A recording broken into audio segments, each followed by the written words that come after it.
The nations may rename us, rebrand us, and scatter us, but Yahweh keeps receipts.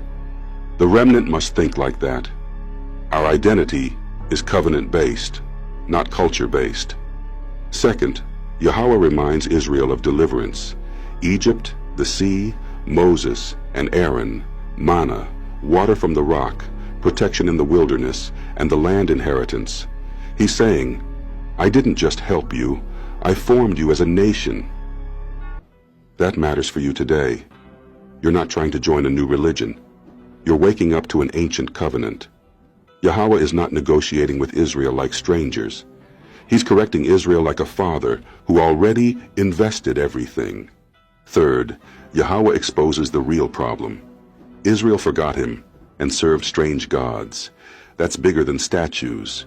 Strange gods are the systems and worship of the nations, values, ideologies, lusts, pride, violence, oppression, anything that replaces obedience. This is why he rejects feast days and outward signs when the hands are still filthy. The remnant needs to hear this clearly. You can't wear Israel on the outside while living like Babylon on the inside. Yahweh is not impressed with performance. He's calling for covenant loyalty, commandments in the heart, and justice in the life. Fourth, this chapter explains the pain of our current condition. Yahweh says, Israel's sins became heavy, and the result is, your house is desolate. I will cast you out. I will not hear you, when the crying isn't repentance. That's heavy, but it's honest. For the modern scattered tribes, it means our healing starts with truth. We stop blaming only enemies and start owning covenant responsibility. Yes, enemies are real, but Yahweh is the one who controls Israel's captivity and Israel's release. Fifth, Yahweh also points to hope and prophecy. He speaks of a people to come who will believe and remember sins. In an Israel-focused understanding, this is Yahweh showing that he can awaken obedience and faith among the scattered, even in lands where they don't see signs. The point isn't replacement. The point is provocation and correction.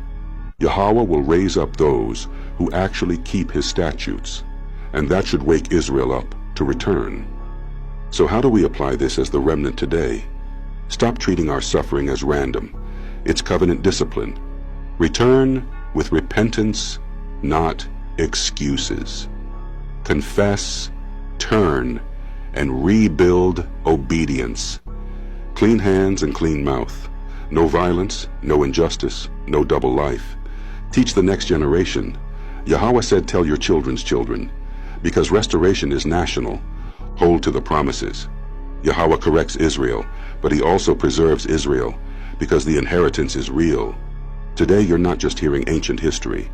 You're hearing Yahweh calling his scattered children back into remembrance, order, and covenant life, so we can be prepared for his gathering and for the kingdom promised to Israel.